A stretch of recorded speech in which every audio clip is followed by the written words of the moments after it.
Let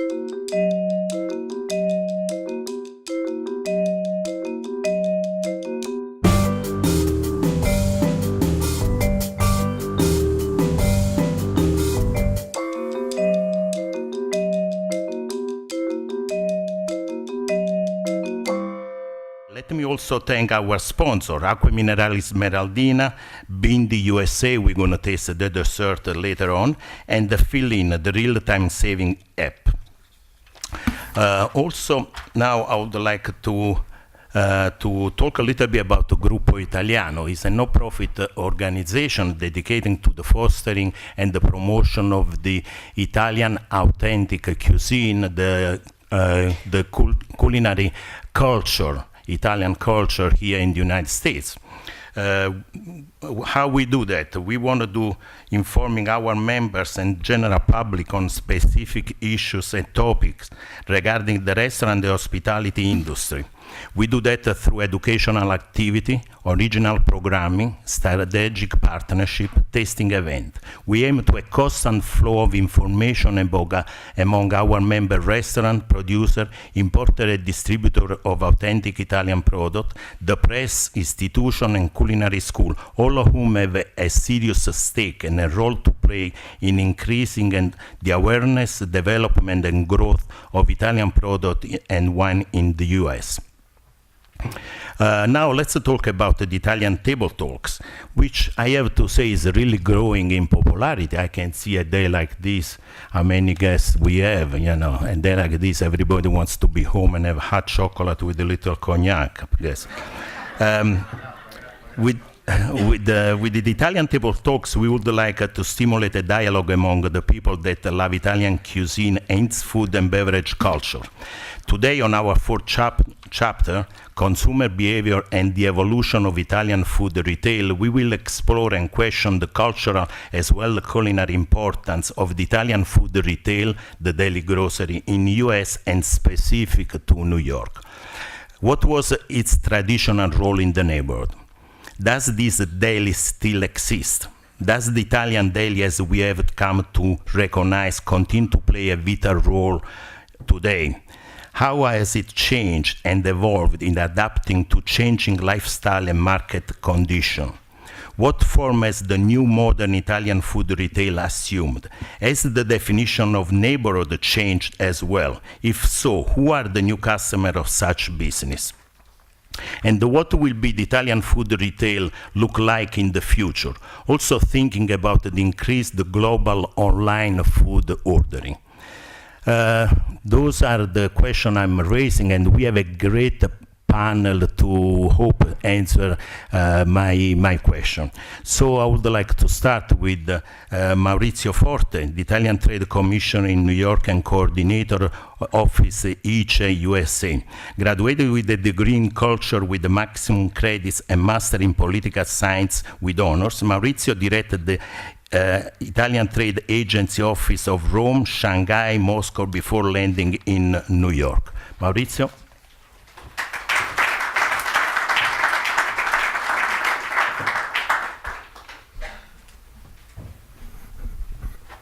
After the word cognac, I was almost leaving. But anyway, because of the great friendship with you, I'm going to say. Buonasera a tutti, good evening everybody. And I'm not definitely an expert about retail, but as Italian Trade Commission, as you probably know, because I see so many familiar faces, and so maybe you have already heard some of the things we are doing, we are quite much involved in organizing partnership with a number of important retailers in the United States. And this is what I'm talking about, what the Italian government is doing in partnership with the US retail in order to promote the Italian products and to increase our sales and also the awareness of our products. I have a PowerPoint, so let's see in brief what we are doing. First, some figures are always important. This is how the export of Italian products is going abroad. These are the figures of the first 10 months of 2018 compared with the same period of the years before. As you can see, even in food, as for other categories, United States is the third destination of our export after the two important neighbors we have in the Europe, Germany and France. And the nice things you can see the gray histogram is that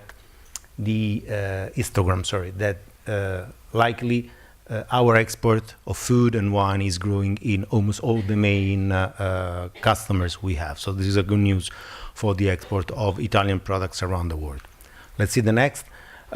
This is what we are doing in the United States. Italy is the 10th supplier of United States overall, but when it comes to food, we become the champion. As you can see, we are the winner. Okay, foreign trade is not a competition, but anyway, I always say it's better to be the first one instead of the second or the third. So we are the first one for olive oil, and first one for pasta, first one for cheese, mineral water, vinegar, and as you can see, we have market share that are really very, very high. So almost 1/3 and more of the market is covered by Italian products. And in these all categories, we are growing, with the only exception of olive oil, where there is a shortage in production in 2018 and also in 2019. The other champion is wine, where we are the second supplier overall, but we are the first one, for example, for white wine, and for red wine, where we are the second one for sparkling. Which is the strategy we are following in order to promote Italian food in the United States. We have 4 main pillars. The first one is always communication. This is the country where communication is the issue. Why for Italian companies, the main activity is manufacturing. So we have tried to fill in the gap and communicate more the Italian products, of course, using the new media and the digital platforms that are very successful and effective today. The second thing we do is to bring American partners to Italy, mainly visiting exhibitions, but also visiting our clusters, where they can see how Italian products are manufactured, how Italian products are done, with a lot of passion, a lot of love, and a lot of respect for the different territories. And we bring almost 200 journalists, importers, distributors, key opinion leaders to Italy every year. So this is a big job where we really try to bring a piece of the United States to Italy. Then we have exhibitions, and the 3 main exhibitions we are organizing in the United States are the very big fancy food show, the Italian Pavilion Fancy Food Show, both in New York and in San Francisco, and the PLMA, an exhibition in Chicago dedicated to private label, that now accounts almost 20% of the sales of food products in the United States is private label. So this is a very important channel, very important category that we are following very closely. Last but not least, and this is what we are talking tonight, is the partnership with retailers. Partnership with retailers has 2 main objectives. The first one is to consolidate and make stronger the presence of Italian products that are already on the shelves of the different partners we are working with. But the second thing that is as important as the first one is to introduce new vendors. Because as you know, for an Italian company, an average size is quite small or medium. It's very difficult to approach and be selected by these giants. If we think to Walmart, we have a partnership with Walmart. The turnover of Walmart is 1/4 of the Italy GDP. So you imagine when you have a great company manufacturing cheese, but having few million of dollars of turnover, sitting in front of a buyer of Walmart. I mean, you can really sweat and be very worried. With the Italian Trade Commission on your side, you really sweat, are very worried as well, but at least you have some support, and we invest, we will see later, our taxpayers' money, because this is the point, we are using taxpayers' money, being a government agency, to support especially the introduction and the communication of our products in these big retailers in the United States. So let's see what we do. What we offer to our partner.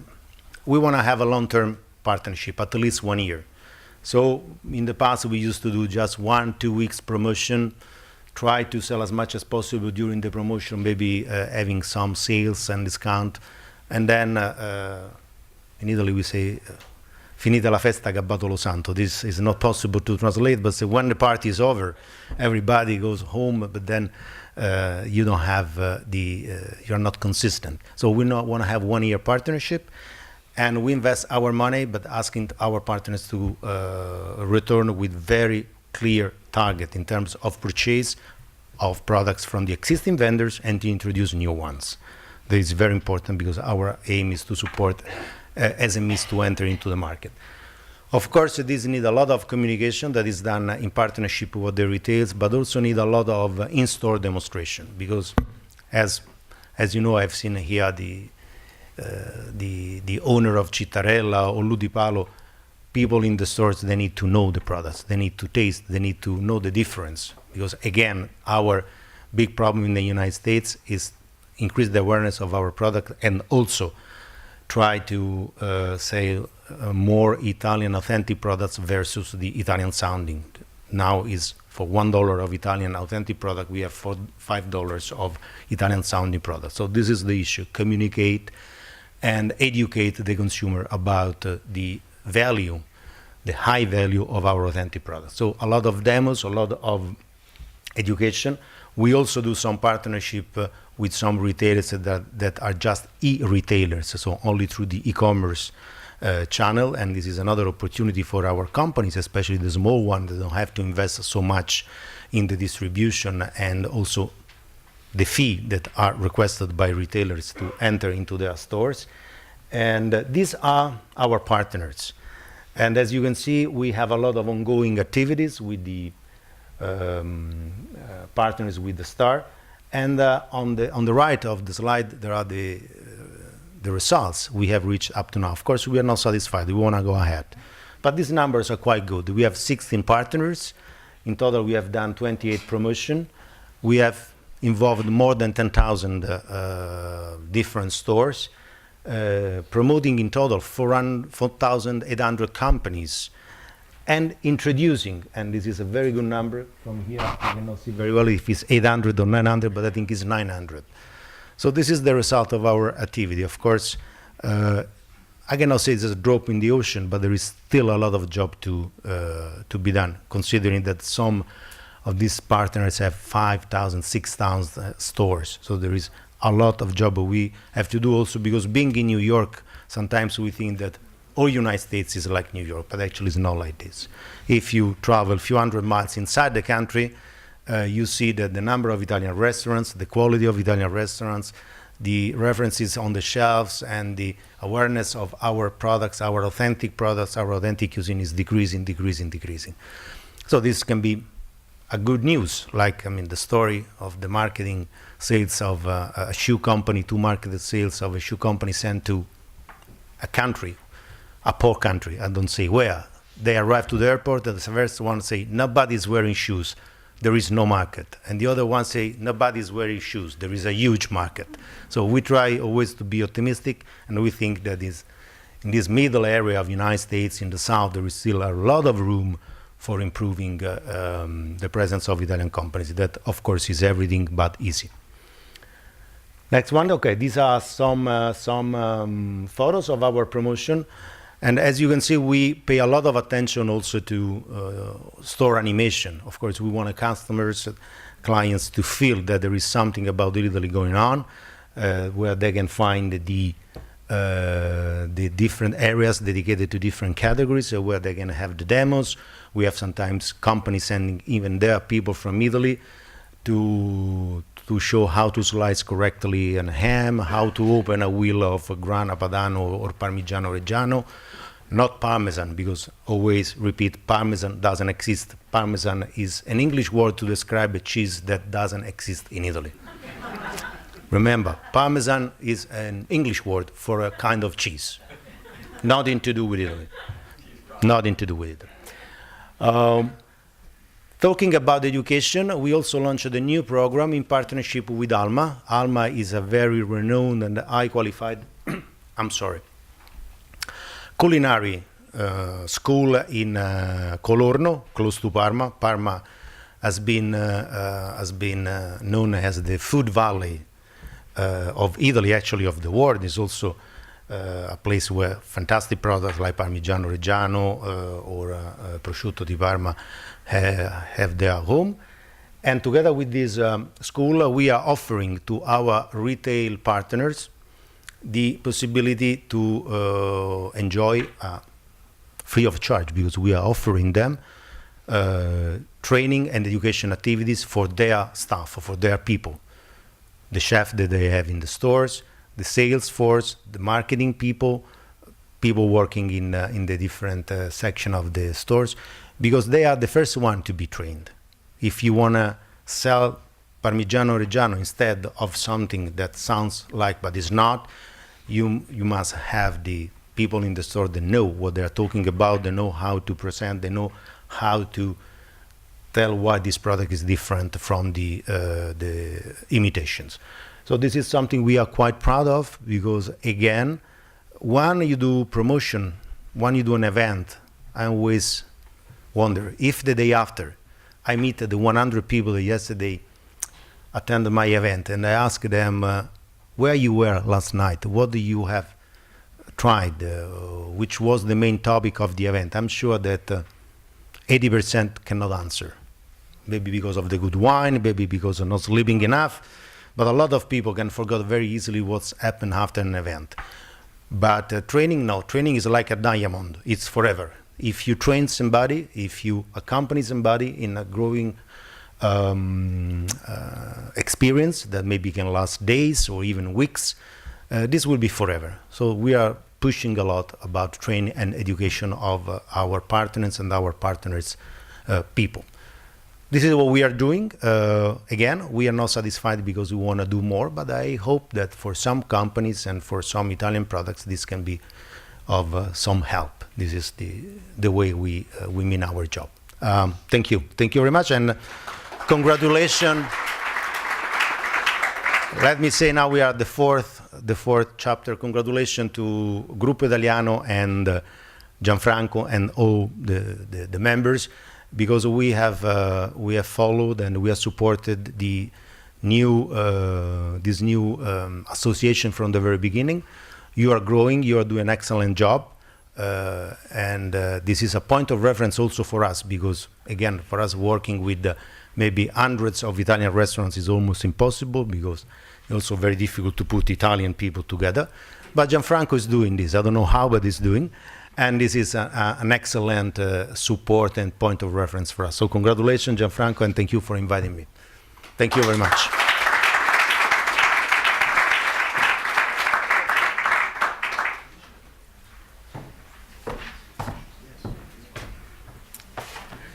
So let me introduce now the keynote speaker, Eddy Yoon.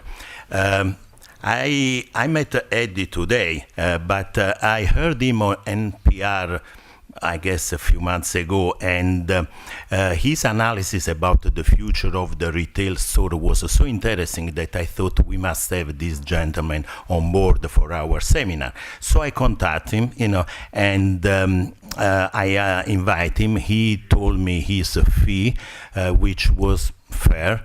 But I told him, listen, we are no profit organization, and also we are Italians. So I made him an offer that he could not refuse. So here he is, Eddy. Eddy Yoon is the founder of the EddieWould Grow, a think tank and advisory firm on growth strategy. His work over the past 2 decades has driven over $5 billion of annual profitable growth in consumer packaged goods, durables, robotic, and energy. Please.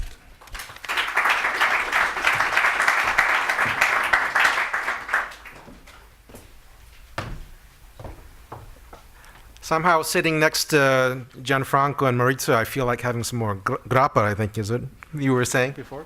I'm very happy to be here. Thank you for having me. I am not Italian, but I am a son of Korean immigrants. I was born and raised in Hawaii. I live in Chicago now, but I figure Koreans and Italians, I think, have much in common. You have Italian strong food culture, strong music culture. You think about Verdi and Puccini, and then Koreans with strong food culture, and you think about K-pop and K-dramas now. So I think this is the future where things are going. But one of the things I wanted to talk about was there's copies of my book out there called Super Consumers, and this is a technique that I've used over many, many companies for 20 years to help companies grow. And you might see some of the stories that I'll tell you may seem like they have nothing to do with Italian food or restaurants, but I promise I will connect it all together and land it better than the plane that I took to here from LaGuardia. So. Growing up in Hawaii, one of the things that you learn very quickly is no matter how good of a swimmer you are, that you never, ever swim against the ocean. Don't swim against the current. And that part of what I have learned over my 2 decades of doing growth strategy is there are 20-year currents that will help you grow. And if you are going in the right direction, you're going to be in wonderful shape. There are 20-year currents that are going in the opposite direction, and if you try to swim against, you will be in trouble, no matter how good your restaurant is or how strong you are as a leader in an opportunity. So part of what I want to share with you are these 20-year trends that I've seen that Gianfranco heard on the NPR interview, and partly I want to talk about how some of these trends may come together in different ways to help you see who are the winners and losers going to be in the way that we eat and cook and even pay going forward. So we'll talk about this. Just so you know, the stories I'm going to tell you, some of which I should probably leave now because this is not good Italian food, but I have done lots of work in food and beverage and across many different things, from candy and hot dogs and coffee and the like. And part of what I have learned is a few things that I'll talk to you about, but between these businesses and some electronic businesses, energy businesses, and some other ones, what I've really found are that the themes that help you grow a business are actually quite similar to one another, and that something that may be relevant for why the future of robotics may go. Anyone here have a Roomba at home? Yeah. So if you would believe me, there are Roomba super consumers. There are people who have multiple Roombas. They tend to have multiple dogs or very messy children so that they leave crumbs on the floor. But we'll talk about how these ideas can help you connect and see. But these are all businesses that in the last 8 years, these have all doubled or tripled their revenues. For about a total of $8 billion. And so these are some of the secrets that I want to share with you that I think can be helpful to you as well too. Okay? Part of, you may be wondering why I named my firm now EddieWould Grow is because I was a senior partner at the firm called the Cambridge Group, which is a growth strategy firm. And my inspiration came from this gentleman. His name is Eddy There's a very good 30 for 30 ESPN documentary about him. He was a famous big wave surfer. And if you've seen the movie Moana, the ancient Hawaiians, another strong culture, about 2 decades ago, they tried to replicate the celestial navigation that the ancient Hawaiians did, to travel by canoe, navigating only by the stars with nothing else. And so he went with, and the maiden voyage, they ran into trouble, the boat capsized, and then he went for help, and they never saw him again. So that was kind of his story, but in particular, he's also famous for a surf competition called the Eddy at Waimea Bay, so the north shore of Oahu, if you've ever been. And this is something I think you'll appreciate the courage and generosity that's required. This is a surf competition that they only hold if the waves are big enough. Okay? And so the waves have to be about 30 feet or higher. That's a Hawaiian standard. So the face is actually about 60 feet. And if it is an invite only, so the top 30 big wave surfers around the world, they know from November to February in every given year, somebody will call and say, it's happening, the Eddy is happening, so fly down now, right? And so they'll do this and they surf the competition. And his famous phrase was EddieWould Go, which I think stands for courage and generosity and excellence. And these are the values that I've come to see that you really need to embody within your business, and not just the strong, great heritage and tradition of Italian food, but these are the things that you need to do to succeed in this world are not just incremental steps or baby steps. You need to really think boldly about how can I be generous and courageous with what I can offer to the world in a way that really turns many other parts of America, like New York City, as Maurizio was saying, in terms of a love for Italian food. So that's where I kind of got it. But the theme that I wanted to talk about here is that every wave starts way earlier than you think. And this is kind of the theme that I found, is that whenever you see a wave, usually you see on the side of the chart there the wave crashing on the shore. And that's because the shore becomes very shallow there. But the truth of the matter is that the wave started many, many miles before that. And if you only could see the current that was underneath it. And so that is the part that I would tell you, is that any of these big trends, and so we know that in the restaurant business, alcohol is really, really important, and that you could have predicted the growth of craft beer 8 to 10 years earlier than it actually happened if you were looking in the right places, because you can spot where these trends are happening much, much earlier than you might realize in some cases. And so all these things that I want to talk about are how do you find these trends well in advance of the wave actually crashing on the shore, because once they do that, it's too late. Right? You don't want to be in that situation, because what I've actually found is that most of the businesses that I work with, whether they are large or very small, you end up being in one of these two situations. This is a beach that is about 10 minutes from where my parents live on Oahu. It's called Sandy Beach. And what I found is that most businesses, you're in one of two situations. You're the person at the top, and that is a bad place to be, as you can imagine. This is a beach that is actually quite famous for, it's called Sandy's, but there's little sections that have very specific characteristics. One is called gas chambers, and another, they're just bad things can happen there if you're not paying attention. But the other one is this gentleman back down here, is that he's looking at what's happening here, and he has a few choices. He can stand there. He can run away. Both of those are very bad choices, I will tell you that, right? Or the right choice is actually to confront the fear and to dive straight into the water, because that is the safest place to be. And that what you are facing now, maybe you feel it in your business, but certainly the people who are running large companies for food and beverage, they are facing these challenges now where they are scared to death because they are seeing companies get smashed in the waves over and over again. Look at all the big food companies. CEOs been fired, the new CEOs coming in, everyone's trying to figure out what's going on here, but everything that you want for your business is on the other side of fear. And that is the whole point of what we're talking about here, is to find the courage to be generous, to look for the opportunity and dive straight into it, because everything you want is on the other side of it. So let's talk about what some of these trends are going to be, because these are what's going to change the market. And some of the 20-year trends, Gianfranco have already talked about. This idea of cooking every day is going to go away at some level, right? Now, you'll see an article that I've talked about is that I believe that cooking will become like sewing at some level. It'll be a hobby that some people do some of the time. You think about cooking today, historically, it is something that most people do most of the time, but we are headed in a direction, just like anyone here make their own clothing that you're wearing today? Some people made it. Okay, great. So I saw two hands right out of the room here. And so my wife sews, and she can do this, she enjoys it, but it is a hobby. She does not sew for most of what our family wears. And so this is the whole thing about everyday cooking. It's not to say that people won't cook, but what I've actually believed is that the Food Network, people think, has been positive. I've actually believed that it's raised the bar so people are more scared to cook.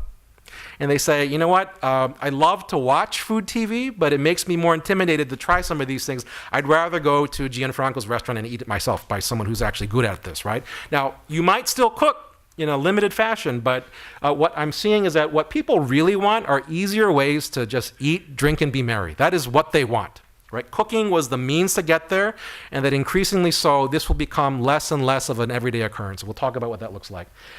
If you have teenagers, I remember when I was a teenager, I could not wait to get my driver's license and learn how to drive. And the reality is now is that a 17-year-old is 2 times as likely to have a smartphone as they are to have a driver's license. Right? And so this is not to say that no one will drive, but it just becomes less and less of a priority. And then how does the world of cooking happen if you can't even drive yourself to the grocery store, right? And so what you're seeing in the inverse is that delivery, obviously through Amazon, but other means, really kind of taking that over in a rapid way. Now, you might ask about the third one. Why are we talking about retail banking and payments? What does that matter? And what I'll tell you is that one of the industries that consumers hate the most is banks. I mean, people hate airlines, but they hate banks a lot, right?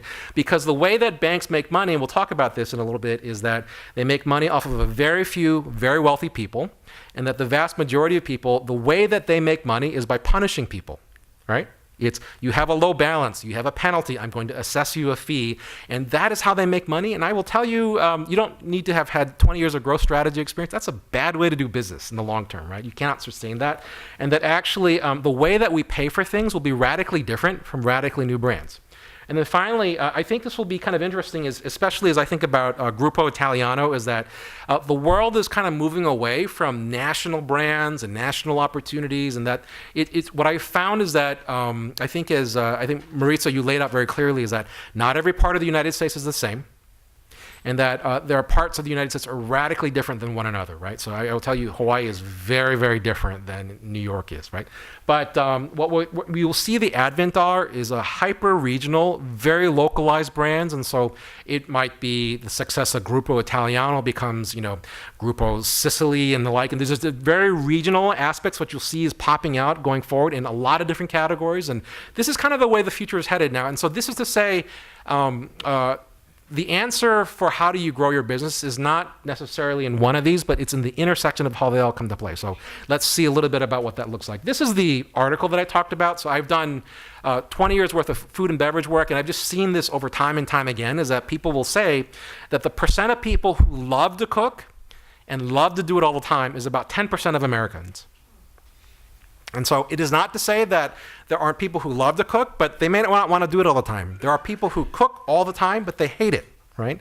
And that the singular reason why they aren't eating out at your places just yet, it could be a cost issue, it could be a convenience issue, but these are all things that are changing. And so it is not to say that it'll happen overnight, but this is the direction that you're getting, and that a lot of what I'm trying to provide here tonight is this is a 20-year trend. If you don't have to be certain about when it'll happen, then you can be confident that you can just bet in this direction and it'll work out in your favor here. And so this is just one of those things where if you think about part of the trends that I think the slides that Maurizio put up is that the way that the whole entirety of the food industry works is centered around the idea that people plan to cook. I buy ingredients ahead of time, and I plan to cook some other time down the road. And so everything has to change, right? Because of that, part of the reason why I left my old consulting firm was that it was very hard for me to tell the truth to friends sometimes, right? Is that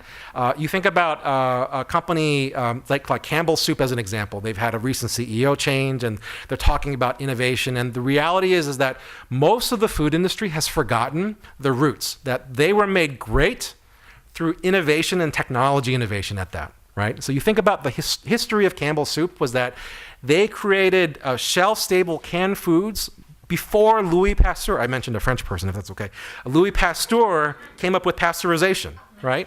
Food and beverage companies were innovating things, and the benefit that they were providing was our products don't kill people, right? And that was a major innovation 100 years ago, right? But now and today, you don't worry as a consumer about the food killing you.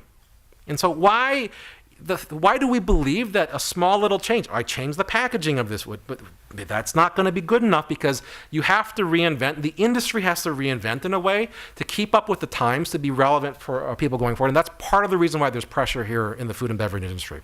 Now, one of the things that, another reason why you might kick me out early in my speeches, I'm going to mention something that is not really Italian, but but it is. So, but I'll ask you, if you could go back in time to 2010 and you could put your money in one of a few stocks, would you put it in Apple? Would you put it in Amazon, with Facebook, Google, Tesla, Netflix? Any of these stocks would be a good idea. But the reality is that you would have done way better if you had invested your money in Domino's Pizza, right? That's exactly what I said. Really? How can that be possible? And part of what is true is that pizza is a legal narcotic, and that is a good business to be in. And so whether it's good or bad pizza, you can argue, but it's something that people really like. But the other truth of the matter is that Domino's Pizza is as much a technology company as it is a pizza company, right? Some of you may even argue that it's not a pizza company, right? But the reality of what they have bet on, and most of their orders come through digital mobile orders. You can tweet your way to a pizza. They're testing unmanned drones and cars, self-driving cars here. They might be the ones that actually crack the code on delivery in a way that is really meaningful. Now, why is this important? Is that it might be the case that this has been a prediction that I've been throwing out there, but I've yet to be proven right, but I think I will be proven right, is that one of the smartest things that a Walmart could do, a Amazon could do, a big food company could do, would be to buy Domino's. Why? It's distribution. It's the ability to deliver the last mile. That, if you had somebody going to a house already with a pizza in hand, how hard is it to add another bottle of sparkling water to that, right? It's not so hard to add a bottle of wine to that. And these are the things to keep in mind. Now, what's been, I think, telling about the Domino's story is that it's not, this is a bit hard to read, but you can see the progression of their stock, and you can see a lot of the technology things that are there, but some of you may or may not remember in 2010, they came out with a very bold advertising strategy where they said, we admit it, our pizza is bad. Do you remember this? You guys remember this? Yes. And so they had a leadership change, and they came out and said, our pizza does not taste very good. Our pizza is poor quality. We admit it, we are ashamed of it, and we're going to fix it. Right? Now, you may still be wondering if they've actually fixed it or not, but that's what they came out with, and it worked. It really kind of reinvigorated trust into consumers, and that's my premise of that. Part of the reason why food brands are struggling is that they won't go this far. They won't admit that their food was designed for a time 100 years ago and is no longer relevant today, and that the quality is not what it needs to be. Right? And that until they actually do, they will continue to struggle, and that's where I think you can see the trends of eating out has just surpassed cooking and eating in 2015. That trend will continue to go until food and beverage, the classic big food companies admit that they're not as good as they think they are, and that consumers actually know that already. Now, I'll talk about this mention. This is just a slide that's hard to read from the back, but it just says that people hate banks. And you probably don't need data to believe that, right? But people hate banks because, again, they make money by punishing people. Now, why is this important? Is that, I don't know, if you run a restaurant, I'm sure you're not a fan of the surcharge that MasterCard and Visa and American Express take from a payment that they have there, and that what you want to think about is the evolution of how payments are going to work. And so I'll mention another company that may be offensive to this group here, but Starbucks, maybe not real Italian coffee, but whatever you want to think about it. But how many of you have a Starbucks app on your phone? Okay. A lot of people in the room, okay? One of the things that's been quite interesting is that this is a gentleman by the name of Brett King who would say that the next generation of financial services companies and payment companies won't be the big banks. It won't be Bank of America, it won't be Chase.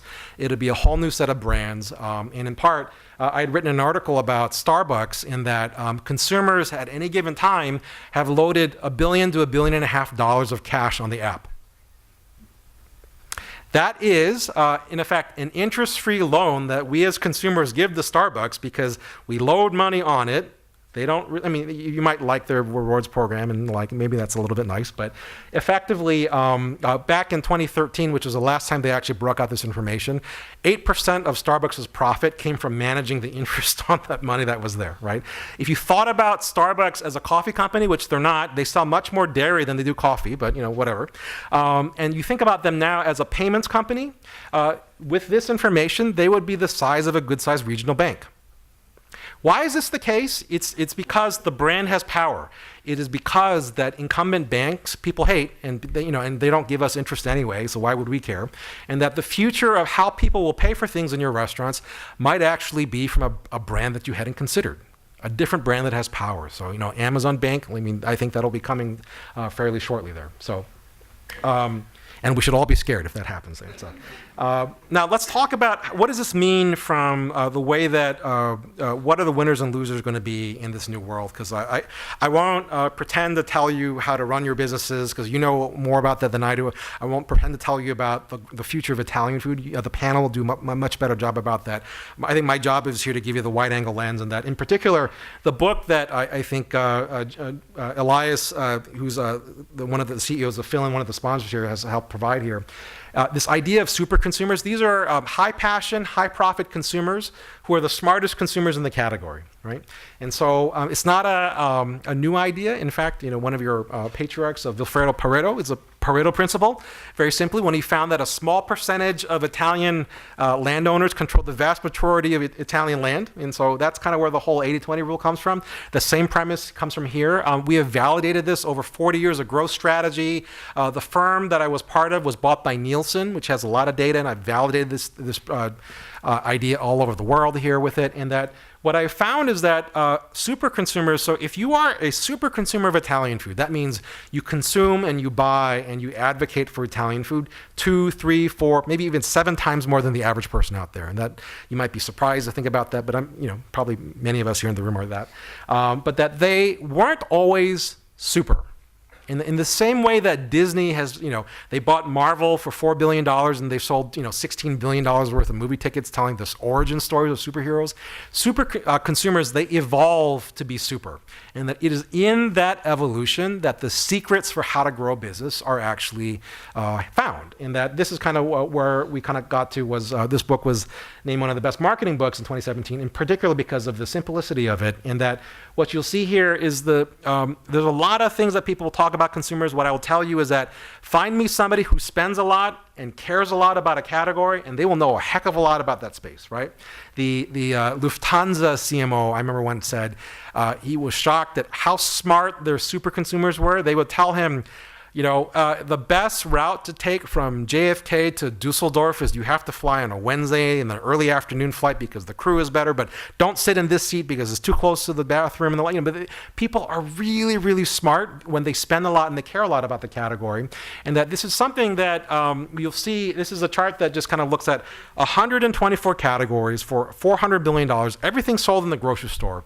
On average, the top 10% drive anywhere from 30 to 70% of sales for the category. So 10%, I don't know the exact stats, but I'm sure they're in this range of 10% of the people who buy olive oil spend about 30 to 70% of olive oil sales. And the same will be true of Parmigiano Reggiano and the like and stuff.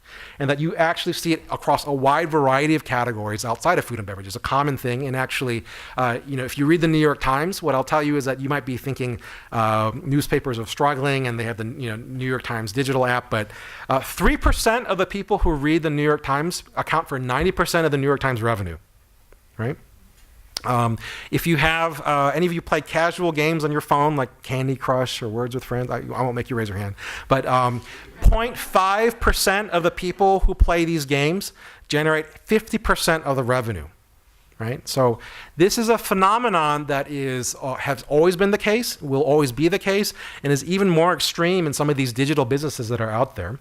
And that in particular, what I kind of talk about is that I try to keep it simple for how you define it. So it might be for your restaurant, it might be a type of Italian cuisine that you have, but you just need to find these people and then you understand their story of how did you become super. You engage with them to co-create an idea, and then you can lean in ways that actually help your business make better decisions. And that these are simple things. I once did work for a pork company. They found a bacon super consumer, worked in their finance department, so very far afield from marketing or innovation.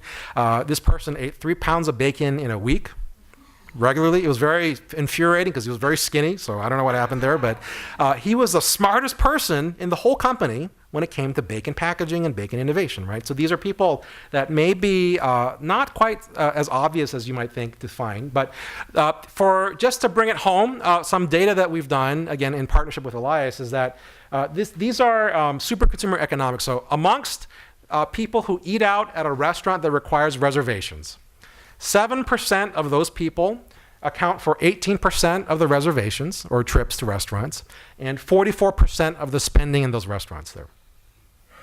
So roughly 1 in every 17 to 20 people who come through your door are there regularly. You all know, you probably know these people, right? The regular people that they come in. They account for not just a lion's share of your revenue, but the industry's revenue overall. That's really, really important. Now, this is the math, the economics of it. Let me tell you about the emotion of it. One of the things that we found is that, this is kind of an obvious, that 85% would say, yes, I very much agree that eating out is one of my favorite things to do. But they'll also tell you that they can't stand to wait, and you expect to be treated like a In Goodfellas, the Copacabana, you get a table to put out right for you there. They would pay a premium to get into a restaurant anytime, anywhere that they want, and that they will tell you that apps like OpenTable don't really do it for them. They're not very happy with them. And this is an important part of this whole dynamic of you may not have to change the way that you cook your food or you run your menus, but simple things around how you change, how you bring people into the store or in the restaurant and how you reserve them could be very interesting about thinking about the economics and the emotion. Now, part of what we have seen is that you ask an average person, will you pay a premium? They will laugh at you and they'll say no. You ask a super consumer, will you pay more for this? They will say, oh, absolutely, but I want this in exchange. And that's what you're really looking for, because what you'll find is that of the 37 million people in America, their households that regularly eat out at a restaurant that requires reservations, we talked about this already, there's about 3 million that are these super consumers that generate a lion's share of these trips and restaurant revenues.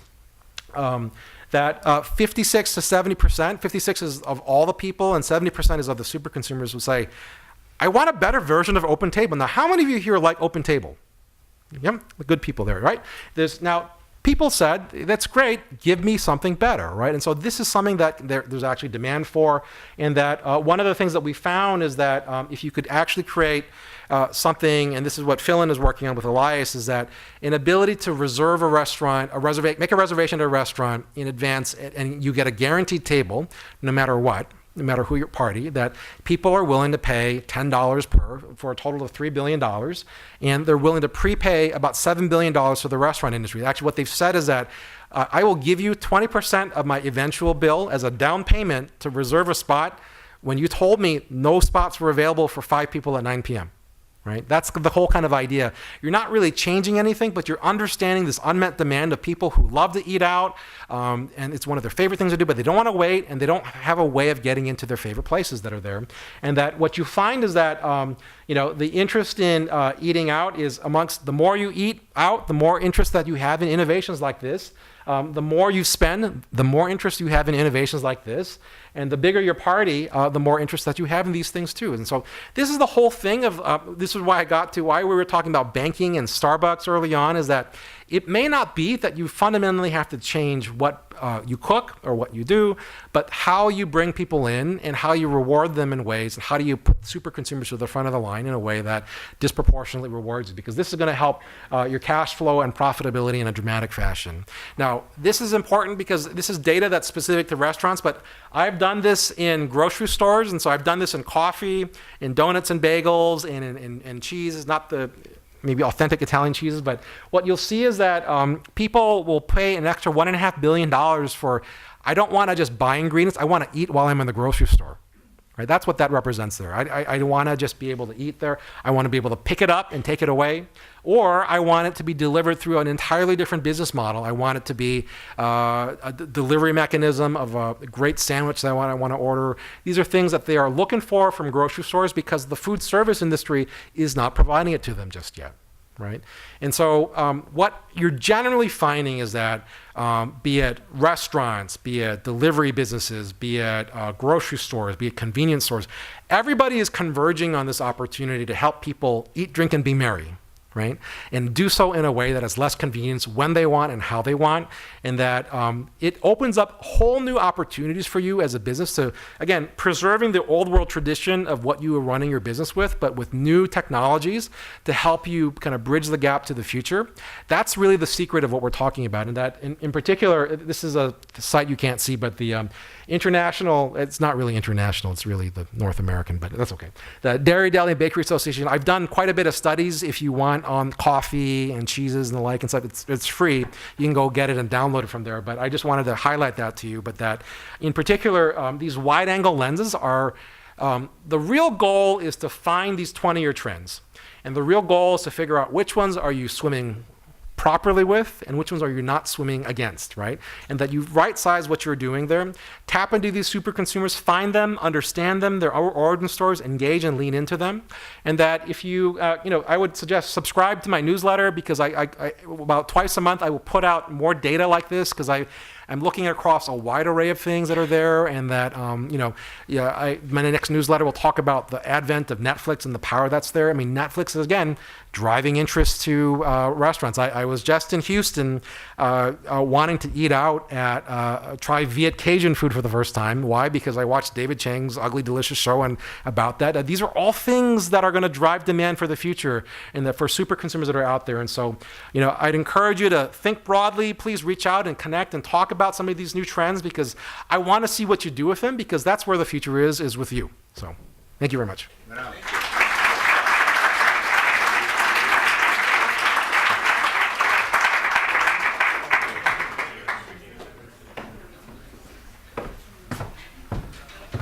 Well, I have to say that was quite interesting anyway, but let's get back to the Italian panelists anyway. First of all, let me congratulate with the panelists, because they have done so much to elevate the supply and the reputation of the Italian food in the USA. I would like to introduce and thank Lou DiPalo. Please, Lou. He spent most of his professional life educating American consumer about Italian quality product. I want to thank Coluccio, please. He deserves lots of credit for searching product of high quality and the price value, teaching the consumer that quality always pays back. I would like to thank and introduce also, unfortunately, Dino Borri, who is still flying. He is somewhere in the United States. He was coming from Las Vegas, and his flight was directed to, I think, Pittsburgh. So I don't think he's gonna make it. And then I would like to thank and introduce Joe Gurrera, owner of Citarella, a story of success. Citarella is now Citarella, and I say in the Italian way, no Citarella. Citarella is now a culinary hotspot with a full selection of gourmet goods, its own off-site commissary, multiple locations, and a new store to open in the Hudson Yard. Congratulations, Joe. Danielle Oteri. Danielle is the founder of Feast on History. She's a writer and an art historian who spent 15 years at the Met Cloister, but in 2015 she returned to Little Italy in the Bronx to start Arthur Avenue Food Tour. By the way, her family opened a store in 1918, and I think it was a baccalaureate, right? Yes, thank you. And last but not least, I would like to introduce our moderator, Michael Colameco. Michael is a chef, author, media personality, a great swimmer. He was swimming before coming here. A veteran of the restaurant industry. He is the host and producer of Michael Colameco Real Food, one of the most popular and enduring show in the iconic Channel 13. Thank you.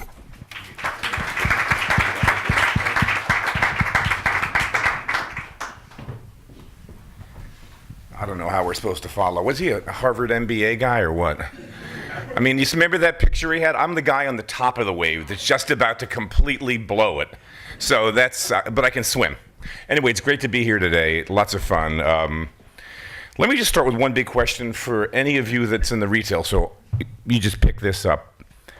What's the biggest challenge facing you guys as we're going into this sort of next part of this century? I mean, we have people here that have been, Lou, your family, 5 generations? We're into our 5th generation. Yeah. You're 3. Mr. Gurrera, you were the 2nd and your daughter's the 3rd, correct? That's how I remember the history. I mean, that's crazy. Congratulations to all of you on doing that. But what do you see going forward? What are your biggest challenges now? What are you facing? Where are your headwinds? Well, I could honestly say the biggest challenges, and we've faced many challenges over 100 years of being in business. You know, from my great-grandfather emigrating to a country, not speaking the language and settling in a community that was primarily of immigrants of southern Italy. The challenges faced through the years, world wars, depression era. Some of the biggest challenges today is surviving being a retailer in a society that's demanding a lot. For instance, the cost of doing business today between rising rents, of insurances and taxes and employees tends to be a great challenge for a small retailer such as myself. maintaining the traditions that we'd like to maintain is a big challenge. And naturally, looking to the future, what are we going to do? How are we going to survive challenges of people not wanting to stand in line and coming into my place? As anybody who's been to my place know that it can be a long wait. And it's something that we sacrifice, understanding that each and every one of our customers, when they finally do come to the counter, is the only customer in the store. I mean, it's a big challenge to say, maybe we should go into grab and go. I mean, that's really not DiPalo, but this is a big challenge for us, and something that we're thinking about possibly going into the future. I would say finding employees that share a passion for the product, that want to teach about it and the way that we like to do it, and spend time with the customers and learn and care about it. I think for us, that's one of our largest challenges. I think one of the success stories of Citarella is keeping the passion of quality behind it, not cutting corners, not sacrificing quality, all the time sticking to your game, not having Parmesan in your store. When I was a kid, all the olive oil that was sold here was, I'll be very polite, was not really good olive oil. It was, there was no extra virgin olive oil when I was a kid. When I was a kid, there was no prosciutto in this country. There was, then there was the food revolution in the early 80s. But I even remember when I was a kid, my mother would give me, even though she was Italian, sorry, Ma, TV dinners. Now, again, that's part of the American culture that got away from where you can't get a bad meal in Italy. You can get, in this country, unfortunately, because of big business, you can get crap in 80% of the places. I'll go back to whatever the gentleman's name was, but the 80-20 rule. 20% of the products do give 80% of the revenue because it's a better quality product. And I try to keep to those standards. And what's going to happen in 20 years? My business plan will change in 20 years. But that's what we're going to keep right now. Okay. Your family's in the business, and you're in Arthur Avenue, so I think you've got some skin in the game. Well, yeah, my family doesn't own our store anymore, though it is this still a butcher shop, what it was when my family last had it. I see an interesting thing happening, which is that there's such a craving for authenticity, as cliche as that word has become, and a connection, because with convenience, and we all want convenience, there's not a lot of soul in convenience. And so I think there is something a very strong case to be made for things that are done slowly, like you do in your store, Lou. And it may buck a lot of trends, but I have to say I still believe in it.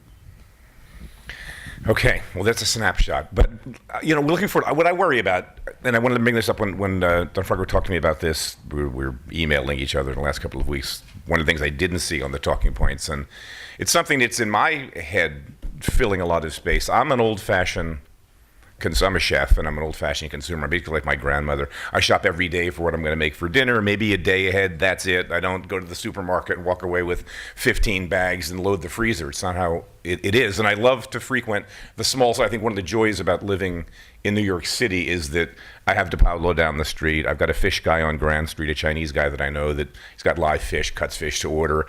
We got pork stores. We got great butchers. If I told you what I spent at Citarella's meat counter on the Greenwich Village store. Dominic, I miss Dominic. He retired. Remember Dominic, your old butcher down there? Yeah, he was a great guy. I was with him for like 35 years. But e-commerce is huge now. And that's kind of like this thing in my head where people are shopping now. I was filming a ramen episode last week in New York. It was a nice night out. And most of these ramen places didn't deliver, but a couple of them did. And I'm just thinking, like, wouldn't you want to go out and eat that? That's not something that travels particularly well. They make it, they put it in a container, the guy with the bicycle comes 20 minutes later, 25 minutes later, you've got, I don't know what you have, soggy noodles and a broth that's separated. But e-commerce is huge. So where do you guys see that? And I know, Lou, you probably want to start off with a story, because 8 or 10 years ago, Gino Colangelo told me you had an idea. I had you on the radio when I was at WOR, and that was kind of the beginning of you putting your toe in the water for e-commerce. Well, certainly we've tried it, and our success was slightly there. And the reason why I say slightly there was a demand for it. People from all over the United States were contacting us for some of our product, and you know, being a small retailer with a limited staff, we chose to go with a place which was a fulfillment center.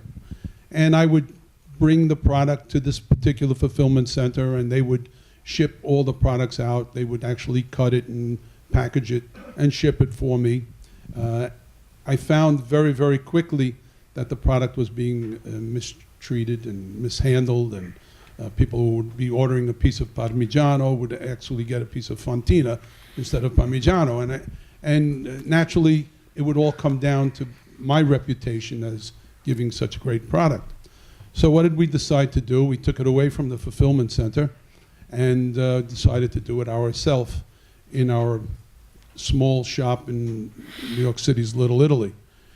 And it became a total nightmare on a couple of occasions. First, we certainly couldn't handle the type of volume that this was happening to us. I mean, we're a family-run business. I mean, we work alongside my brother, Sal, my sister Marie, our children, and we do everything basically ourselves, from the bookkeeping to the cleaning to the manufacturing to the distributing, the delivering, and of course, you'll find us behind the counter each and every day serving every customer. And the e-commerce posed a lot of problems for us, and the major problem was fulfilling the orders on a timely basis, trying to be competitive on delivery charges. Now, when we had the fulfillment center, they were doing 1-800-Flowers, and they were getting tremendous rates to ship. But me, as a small shipper, I was not getting good rates. And it was a nightmare. The cost would be to ship a pound of fresh mozzarella and a can of ricotta overnight to Arizona was 3 times the cost of the product. And then the worry of it getting there on a timely basis, as the shipper would leave it in the front door in 110-degree weather and get a phone call at night, "Oh, I just came home and the product's been here all night. Is it good?" Oh, I'm 2,500 miles away. What am I going to say? Of course, I'm going to say to them, in doubt, throw it out. And who's going to eat the cost? Who's going to eat the cost of the shipping? Who's going to eat the cost of the product? The consumer didn't want to know that. And we were not sophisticated enough for the e-commerce. And we very quickly realized that this business needs to be handled in a different way, and we weren't ready for it. And we decided to sort of close it. Yes, we do mail order. It's different than e-commerce.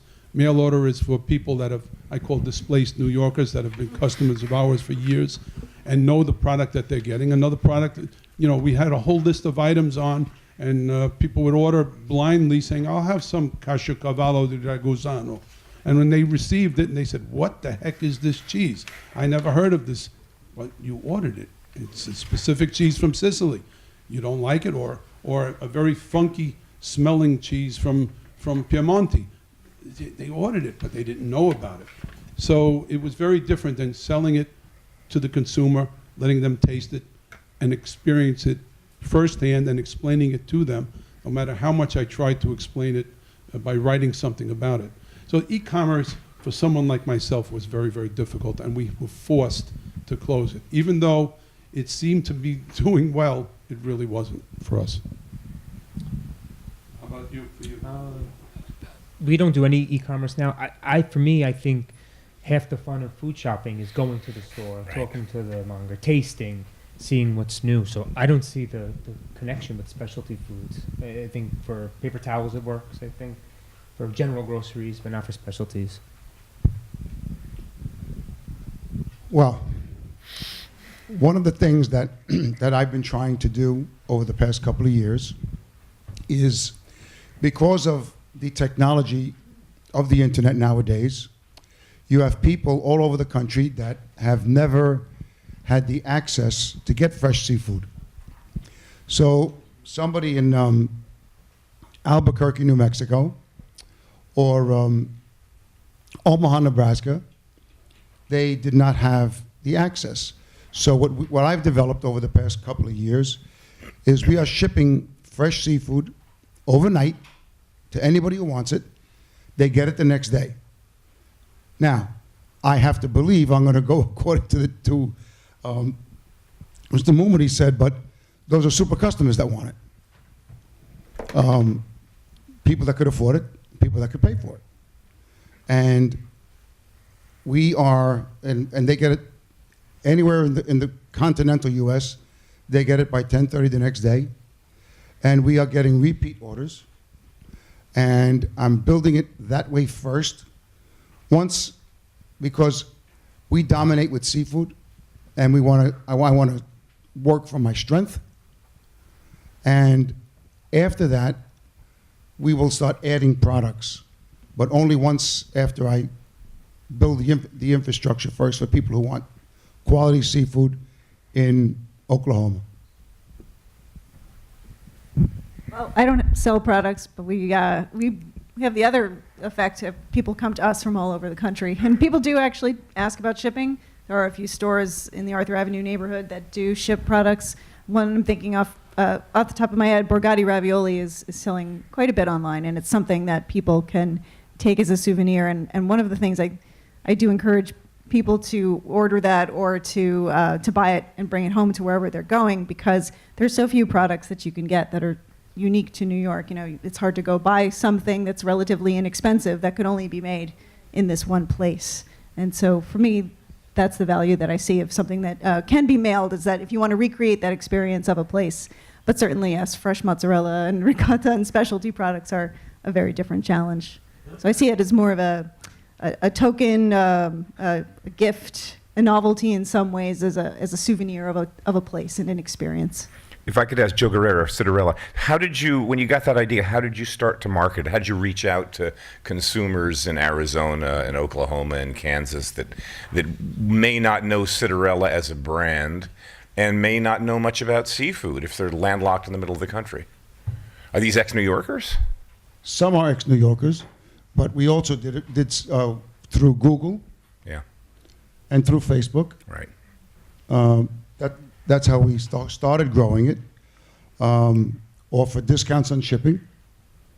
You know, the further west you go, the more expensive it is. But that's how we started to grow it. Got it. In terms of authentic Italian, this is a funny one because I guess Tony May was at a couple of these panels earlier on, or was at a different panel? I remember getting in arguments with Tony about, was it, you know, what's in, for a restaurant in New York to be Italian, you know, in Tony's mind, the chef had to be Italian.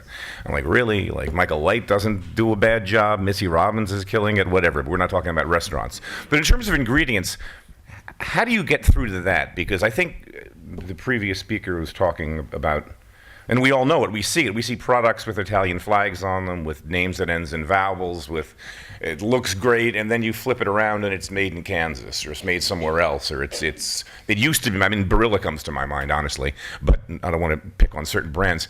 Lou, you're easy because you're an educator, but how do you guys deal with that sort of authenticity stuff? Well, first of all, I have to say this. In the United States, we do make really good products. And me being a cheese maker, I'm the first to admit that I make an American Italian product. And the fresh dairy, the fior di latte that we make, the fresh mozzarella.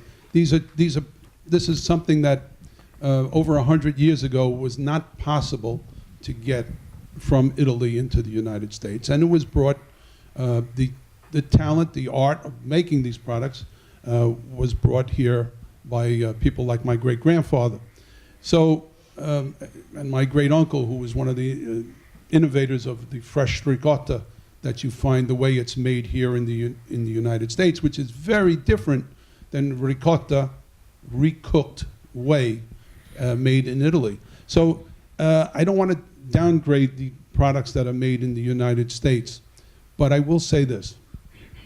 What is truly Italian deserves the right to be known as true Italian products. And it's very important for people to understand that when they're buying some pasta or they're buying some cheese, they're buying something that's authentic and traditional from the specific area that it's produced in Italy. For instance, you're not going to buy Parmigiano Reggiano made in Sicily. You're going to buy it made in Emilia-Romagna and maybe in a little bit of Lombardia, but a small proportion of it. But the point is, what is truly authentic Italian products has a long history. Italy is a young country with an old history, and part of their old history is their food culture. And very important for the American consumer to understand that the food culture of Italy is authentic Italian products, cheese, salumi, olive oil, wine. Italy is an amazing country with tremendous diversity in its food culture.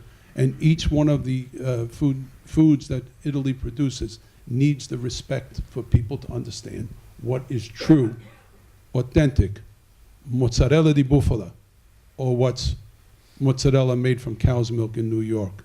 And we're proud to say that we offer both our product, fresh made daily, but also the authentic product that you can get produced in Italy, such as the mozzarella di bufala. Very important for the consumer to make the decision of which product they want.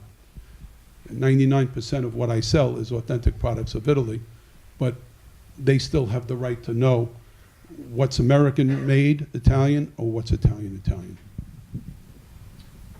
I think the family business plays a huge role in teaching and educating, and that's why it's so important to continue on and continue these traditions and to educate people.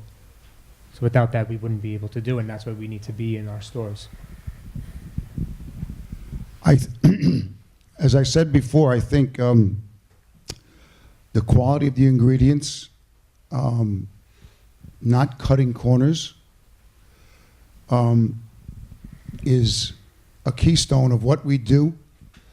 We use only, in what we do, we use extra virgin olive oil. We don't cut corners. We use authentic products. That's what we do. But I don't even know if I answered your question. Yeah, you're in a slightly different space. Yes, and you've grown. I mean, I remember your store. We joked when I walked in because I used to live on 72nd Street back in the 80s, and I remember when Fairway was on one corner, D'Agostino was in the middle. You were a fish store. We bought our vegetables, and then I had a restaurant in South Jersey, and I came home one year, it seemed, and like the D'Agostino's was gone, and you had the butcher from Balducci, and you've grown. How many stores do you have now, Citarella? 7. In Long Island too, right? One in Bridgehampton, one in Southampton, one in East Hampton. It's incredible growth. Congratulations. Thank you. Lou, do you deliver? Because I'm just trying to wrap my head around. You two guys are interesting because you're kind of not to say dinosaurs, but you're like sole proprietorships and family businesses that aren't doing e-commerce, that interact with your customers face to face. And then I'm looking, as I'm doing all the research that I do for everything that I do, the trend now is just people just want stuff online. McDonald's is reformulating their French fries. This is a true story. Lamb Wesson's the biggest supplier. They're the people that do tater tots. They're like the potato savants of America. And of course, McDonald's is the biggest buyer. So McDonald's, realizing how much pressure there is now on food delivery, which is crazy, like all this Grubhub and caviar stuff. And you see, I get around New York on a bicycle, and there's a ton of traffic of those delivery people. It's the way the world is now. People don't even want to go out to eat. They want the food brought to them, including McDonald's. So McDonald's is working with Lamb Wesson to create a French fry that has a coating on the outside, some kind of magic starch, so that you can make those French fries, put them in a special container, put them in a bag next to a hamburger and a Coke, and they'll be crispy for an hour for delivery. That's crazy. That's so, this delivery thing, so how do you handle that stuff? Because it just seems like we're kind of, we like shopping, you like interacting. I mean, I want to go to the butcher and I want that particular ribeye. Flip it over. Yeah, I like the decal cap on that, or I like that, the look of that strip stone. But we're kind of like old people that way. Everything's moving to, I want to click and I want it delivered. How do we deal with that? Well, you said the right word. Dinosaur, that's exactly what we are. We are dinosaurs. I mean, everything when we took the business over from my father when he took ill in 1990, I made a statement to my sister and my brother. I said, instead of going forward, I said, let's go backwards. And what do I mean by going backwards? I said, let's go and run the place the way our grandfather and great-grandfather ran it. And it proved to be very successful for us at that time, because as everybody was starting to move into a different direction, and in home delivery or grab and go, we went back to this old world tradition of every customer is the only customer. You come in, you taste, cut. There's no cheeses pre-cut. Everything is cut for you at that moment that you're purchasing it. And it was very successful, and it is still successful for us. But our growth is limited. We could only serve so many people per day. And no matter from the busiest day of the year to the slowest day of the year, we realize that there's only so much business we could do in this method. Are we looking to the future? Yes. Is home delivery a possibility? Yes, it is a possibility. I know our business probably doubled overnight because we have people from all over. It's just in New York City alone saying, listen, we would gladly give you the business if you would bring it to our house on 72nd Street or in Greenwich Village or here. Sure. But still, our place is small and it's limited to what we can do. So our direction has gone in the way of saying, okay, let's keep our place the way it is. We decided to go into wine. We have our, adjacent to our food market, we have our wine shop. And adjacent to our food market in the other direction, now we're looking to go into a place where people could grab and go some product, sit down and eat in a plate of cheese, salumi, have a glass of wine, and sort of marry the two businesses together. Not a restaurant, a place to grab and go, and a place to maybe just enjoy it right on site. Just as the keynote speaker said today, we realize the fact that our neighborhood, which is changing again, and we've had many transitions, is changing again.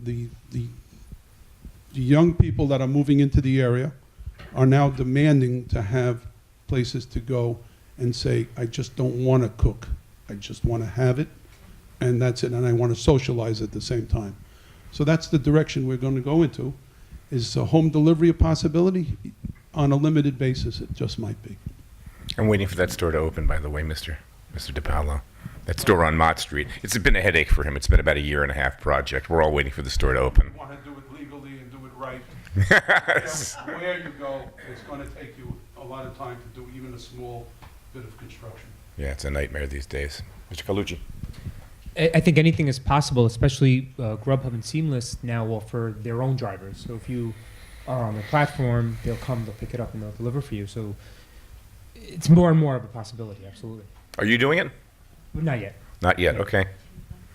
We got your story, I think. And how about locally? You do a ton of deliveries. Because I shop at your store in Greenwich Village all the time. And I see people, you've got trucks outside and bags and people coming in and placing orders. We deliver from all 3 city stores to any place in Manhattan.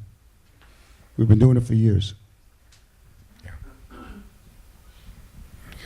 I'm going to open this up in a couple of minutes to questions from the audience. But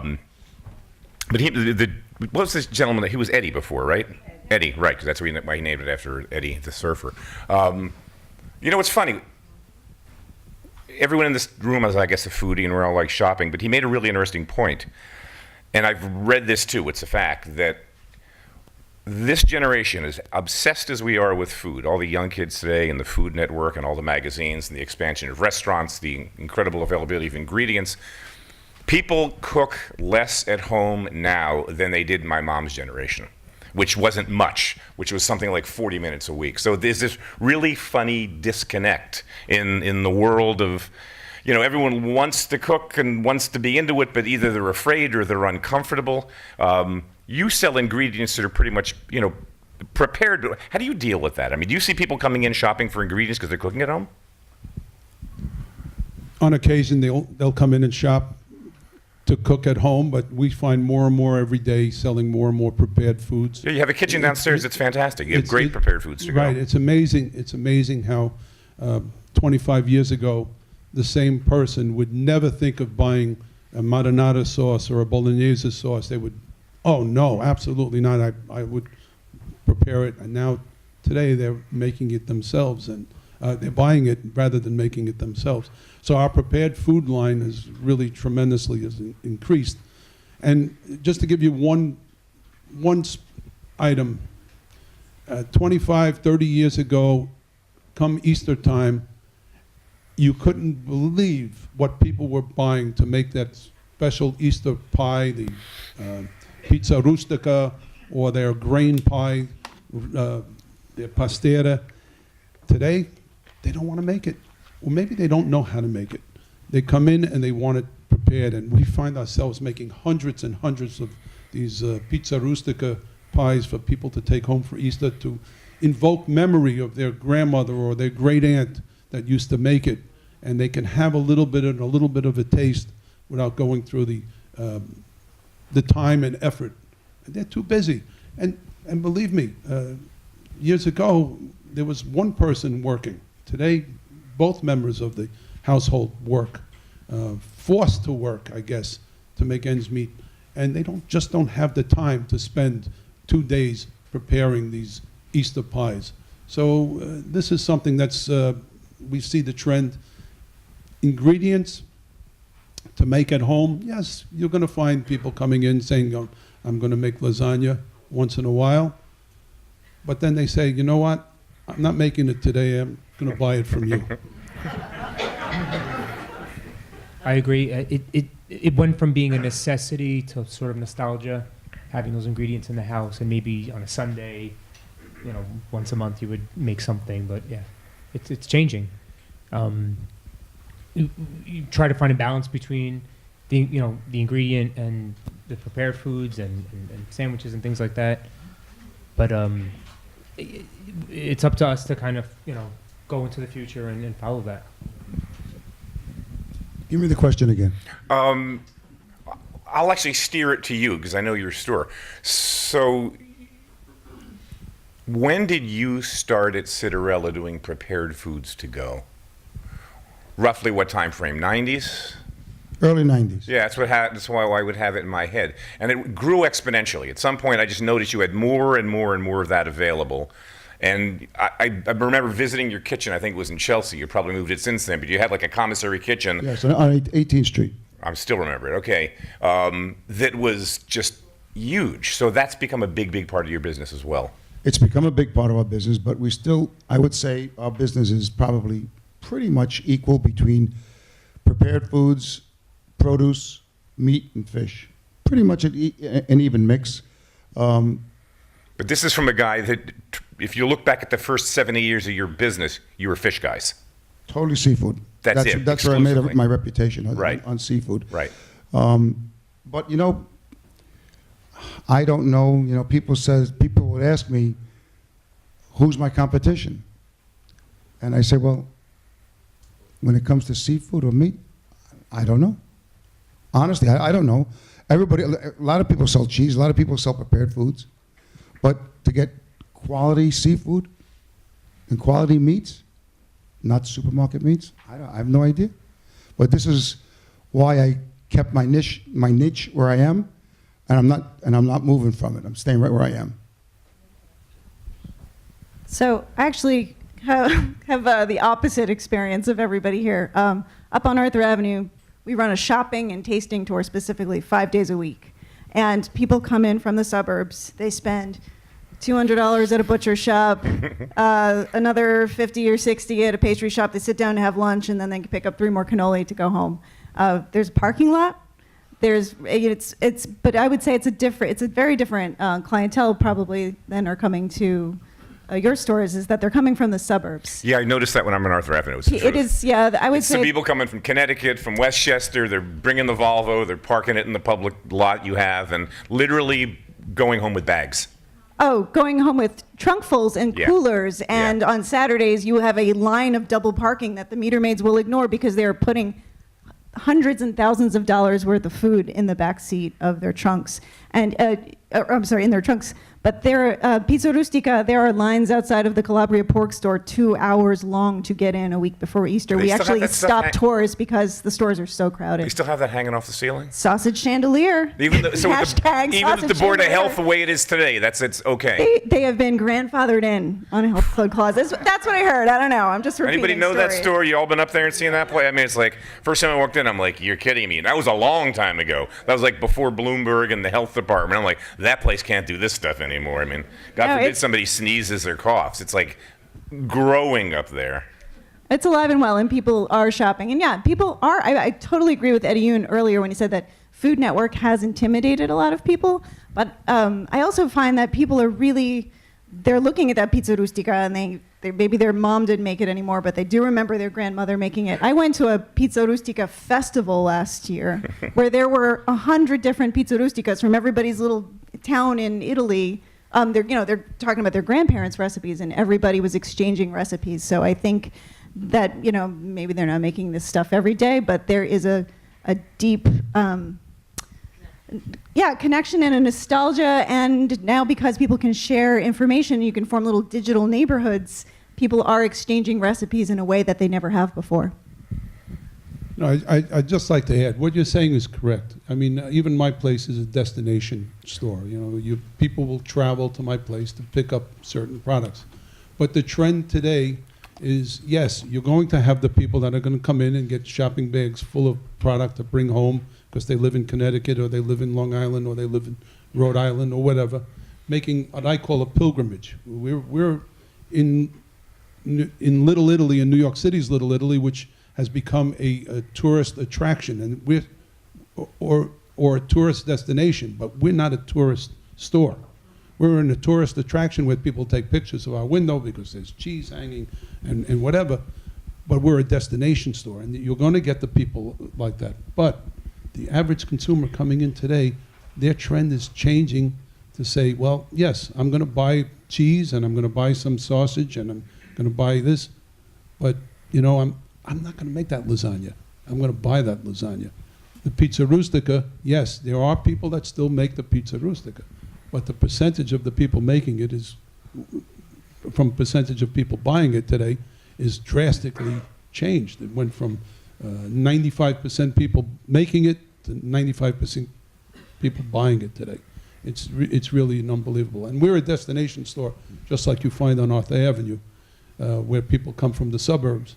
Because if I was to survive just on my community, which is primarily Asian, although we have Asian customers, it wouldn't be enough. I need to have that people coming. And Arthur Avenue is the same, and as we find in Little Italy, New York City. Yeah, the Pizza Rustica story. It's funny. My grandmother on my mother's side was a homemaker. Her husband was a tailor, and she was West Philly, which is kind of like a little bit like Bensonhurst in a way, Italian neighborhood centered around churches, and people were generally from the same areas of Italy. And my grandmother was an amazing chef. Every day she made everything fresh. She had 2 kitchens, the upstairs kitchen, which was like the show kitchen, and the downstairs kitchen where she made everything every day. So if you wanted to find her, you went through the back door by the laundry room. And she killed it. Sundays were just epic there. I thought everybody grew up like that till I moved to the suburbs and realized that nobody lived like that. And I wanted to get back in the city. But none of her daughters, my mom, my 2 aunts, none of them wanted to cook. And all those recipes that Grandmom Dorenzo had that were so great, by the time she passed, nobody could do those anymore, which is probably why everyone's coming in to buy Pizza Rustica and all this other stuff that's nostalgic, because I think generationally, in that generation, that was when women were hitting the workplace. They didn't want to be their moms. They didn't want that life, and they just wanted to buy stuff. It was also like the 1960s and 70s America, where sort of the dark ages for food. Lou, quick question for you. Because I think more than anybody, well, and both of you guys, I guess, because you're in the same sort of space, but talk about the challenges of bringing in Italian ingredients. It's always been a challenge. We have the FDA, we have the USDA, you have government interfaces, inspections, now there's, HACCP and ISO 9000. What are the challenges facing you as an importer? Because you've been a guy who's gone to Italy. You were the first guy to bring in spec. Spec wasn't in America. You got the paperwork done for that first pallet of spec to come out however many years ago. This is what you do on the day-to-day. What are the challenges bringing in Italian ingredients now? There are tremendous challenges. Believe it or not, since 9/11, with Homeland Security, every year more and more rules and regulations are coming into play on importing. Yes, we are a retailer. We are a small manufacturer. We are distributors and wholesalers. And we are also small importing company. And we import things such as olive oil and pasta and cheese. And the rules have changed every year. Got to go to school, got to take these different courses. You got to know your suppliers, the products that they're producing. And if you're going to be the importer on record, you have to more or less guarantee the integrity of the product. I don't want to be in that position anymore. I don't want to be in a position to worry that this particular person that I'm sponsoring to bring products into the country might do something wrong, selling to some other product to another person. I'm responsible for that. So the position that we're taking now, and although we still are importing, is looking to probably deal with a broker. And rather than do direct importing ourselves, we would further pass that liability to someone else. And being a small importer, we stand to get hurt the most.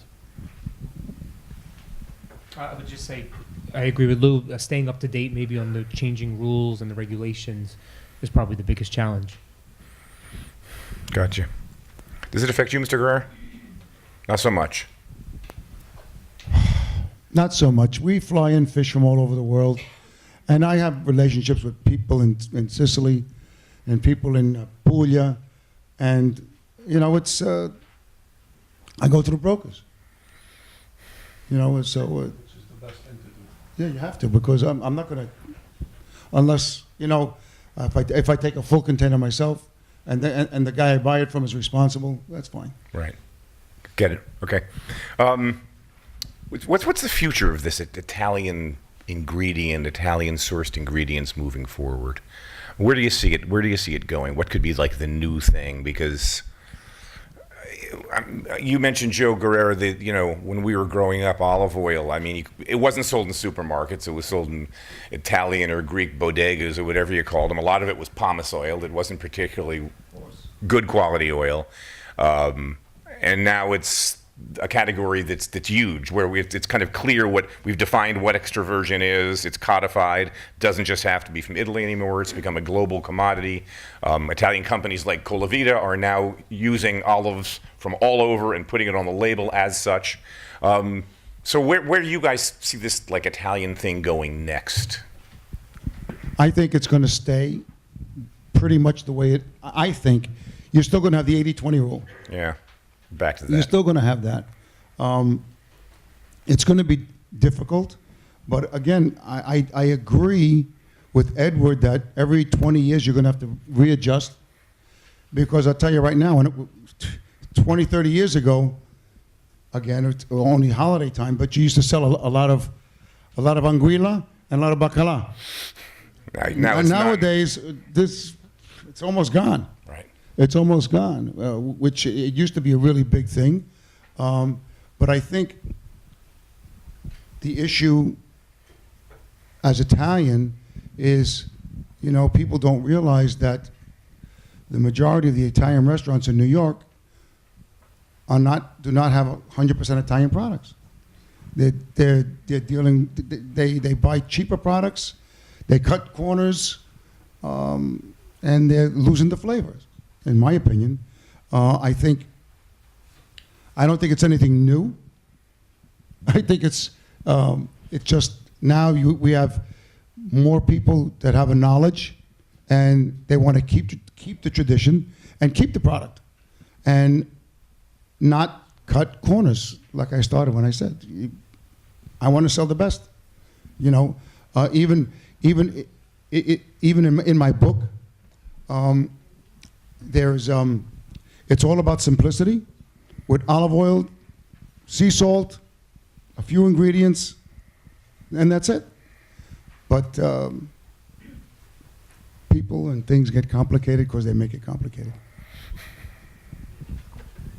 I think Italian food is just going to continue to grow in popularity. I think it's tied to tourism, as people are, tourism in Italy is exploding, and people are going to Venice, Florence, and Rome, but they're also going to some other places now, and they're finding out about Abruzzo and Sicily and Cilento, and they're finding out about, if they can just take that day trip off the Amalfi Coast, which is filled with tourists, they can try real mozzarella di bufala.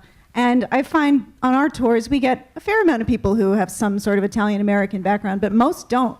And they know a surprisingly large amount about Italian food. They're seeing it on television shows like Salt, Fat, Acid, Heat. They're, Ugly Delicious went to Naples to learn about real pizza. How many people know about real Neapolitan pizza and Caputo 00 flour? Lots of people. Most of them are not Italian. So I think that food is about, and especially when you do cook, it's about a connection to something. Italian food is rich in stories and in personalities and in people, and as long as we can continue to connect Italian food to people and to places that are wonderful and have something to share, it's going to continue to grow. Right, the narrative is part of the selling point.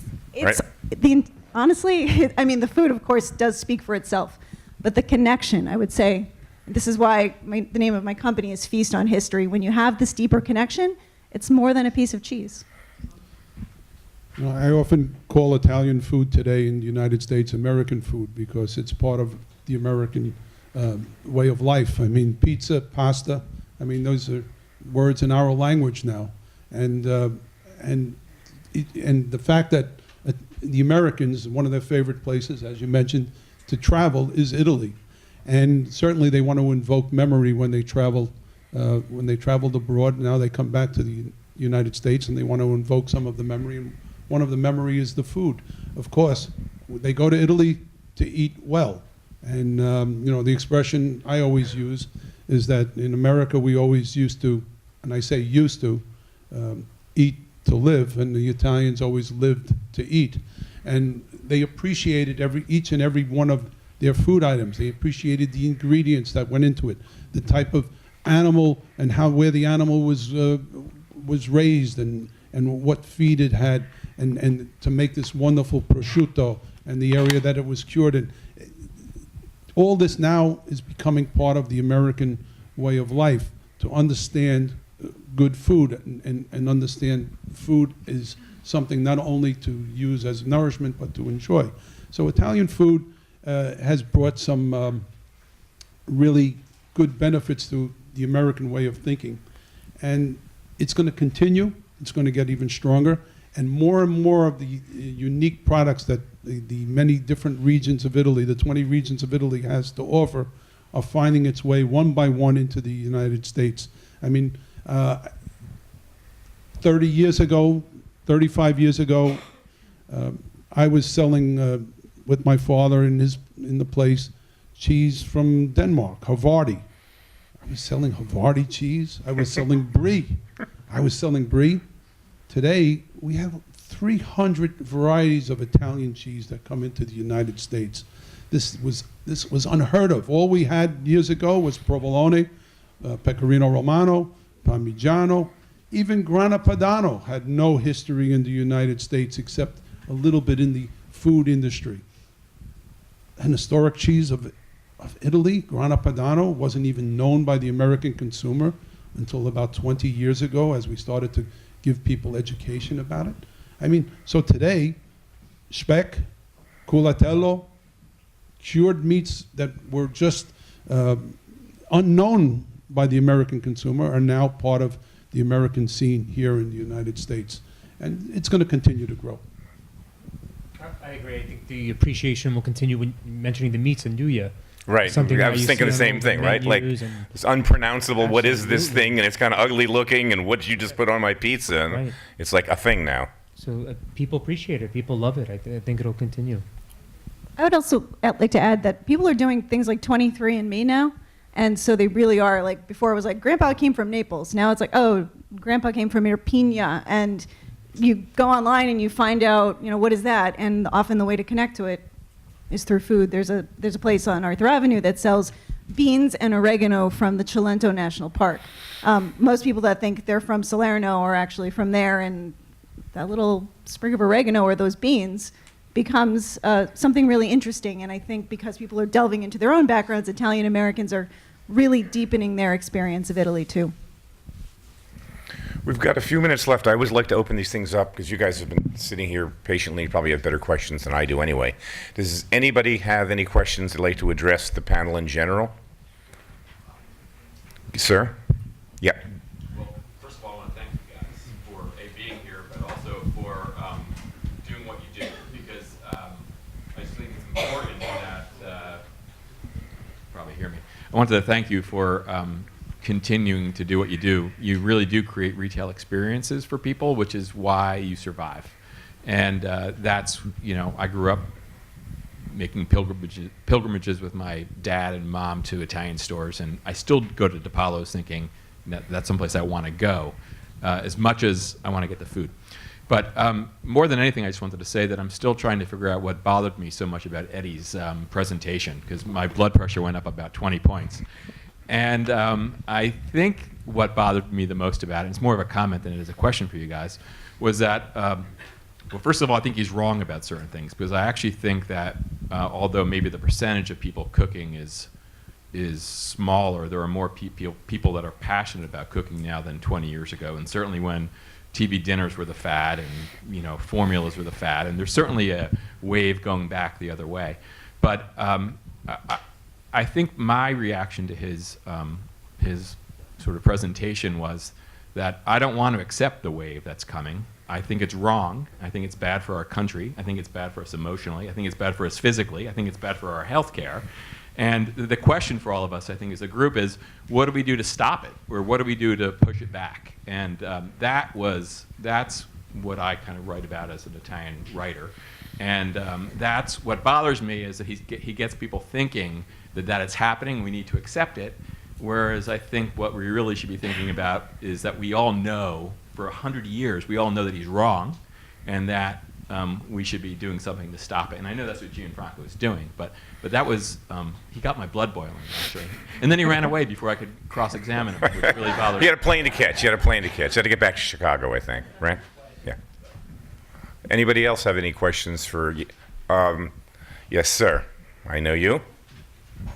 Hi, Michael. I Gennaro, how are commend Gianfranco to connect Maurizio and even Eddy coming in, and all these leaders in the Italian-American world when it comes to food, and really being strong presences in all our neighborhoods and being so strong about it. How does it feel to be the voices kind of from Italy, delivering the messages through food and through teachings here in the United States? That's for you, Lou. And you. And Okay. you. Not me. Well, this is the life I chose. I'm proud of my Italian heritage. I'm the first to admit I'm an American first. I'm also an Italian. Through my children who demanded to reclaim their Italian citizenship, I became an Italian citizen as well. I'm proud of that. But I'm proud that I'm an American, that my great-grandfather took the chance to come to this country, our great country, the United States. I'm so proud of my Italian heritage, and I'm proud of the contributions that Italians have made to this country. The contributions in building the infrastructure, the bridges and the tunnels, in the arts, in science, in politics. But I'm also proud of the contribution they made in food. That's the contribution that my family has continued to bring to the American consumer.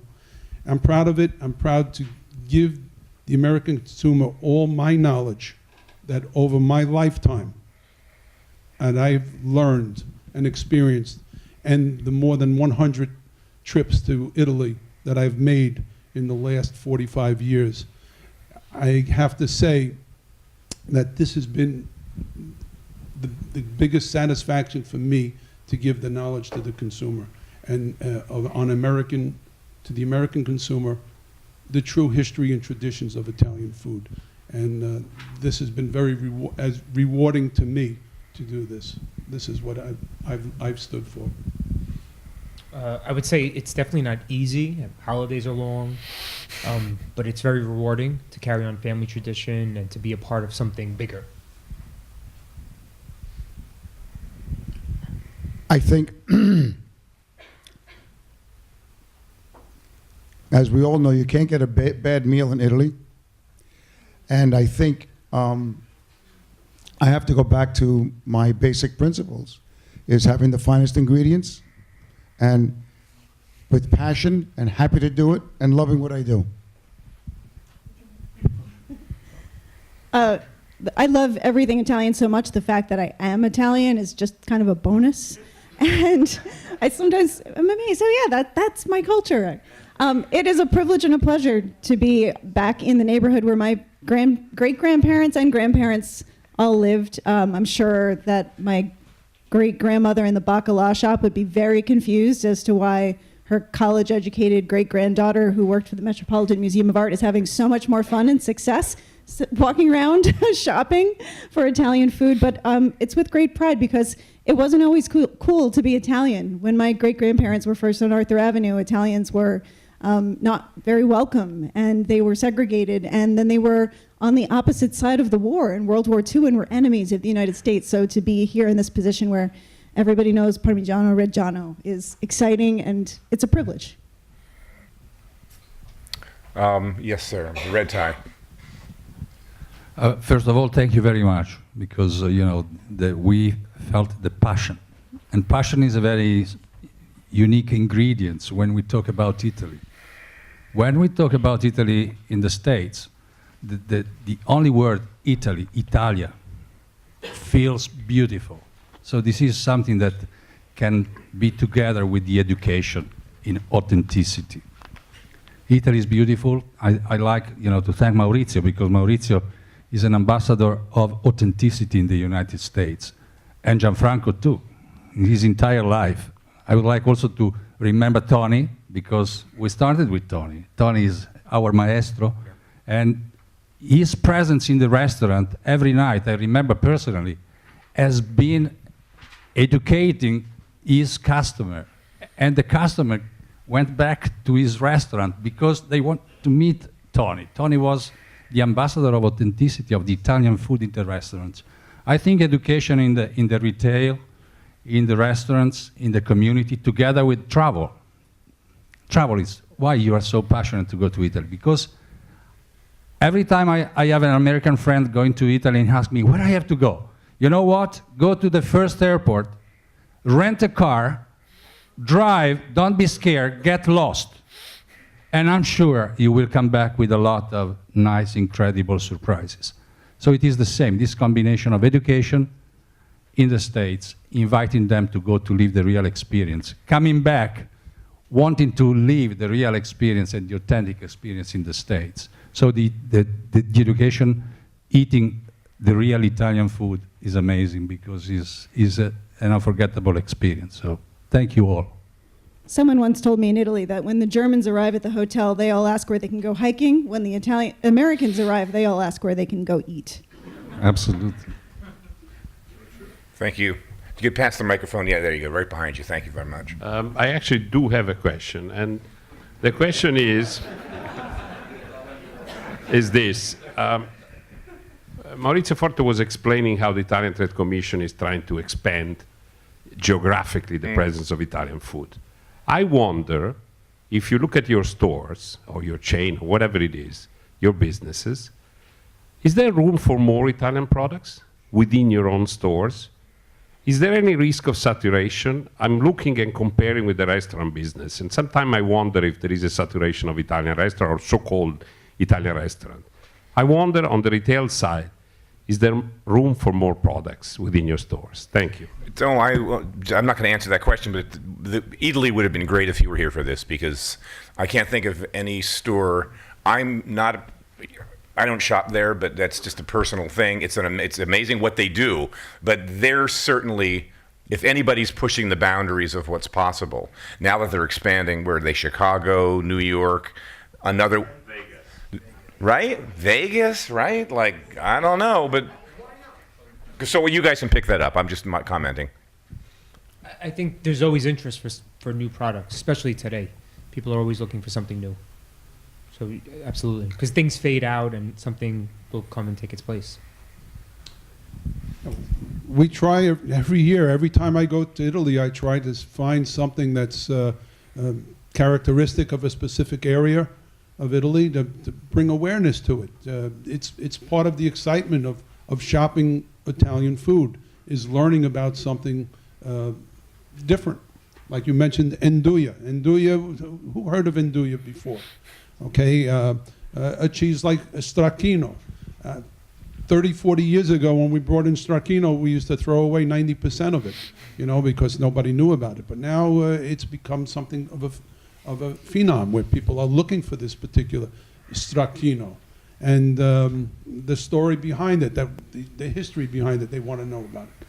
There's always room for more Italian products, more learning experiences for the American consumer to experience these wonderful products that Italy has. I mean, and Italy being this unique country, I mean, with diversity in soil composition, coastal areas, two different types of coastal areas, mountains, volcanic soil, clay soil, sandy soil.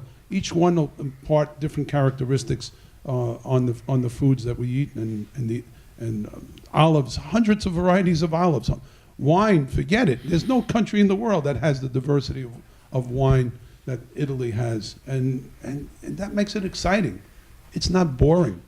Italy is probably the least boring of any country when it comes to food, and it needs to be experienced, each and every one of the products. And the more we get, the more I'm going to have to offer to the American consumer.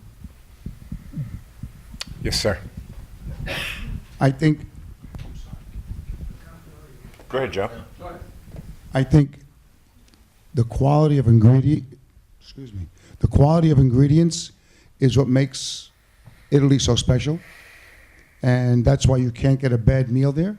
It's because of the passion that they put in it, in what they do about food, because food is a culture. We in this country don't have enough of that.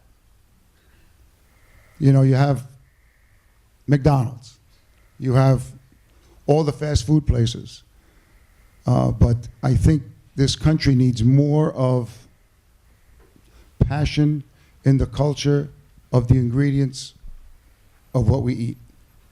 And I'll add to that and amplify it a bit. I thought that when Eddy was speaking, and to your point, as someone who eats out, and for research for what I do, I'm out at restaurants all the time, and in wine bars and restaurants, and it has nothing to do with the fact that I'm getting older. It's just anecdotally I've noticed that there's a generation of young Americans in their 20s, basically, that are so into food, that are so into like the purity of ingredients. They're into natural wines. They want to know if it was spontaneous fermentation. I mean, they're so geeked out about food that I am astounded. So all these older chefs that are my age are like, oh, back in the old days. I'm like, F you.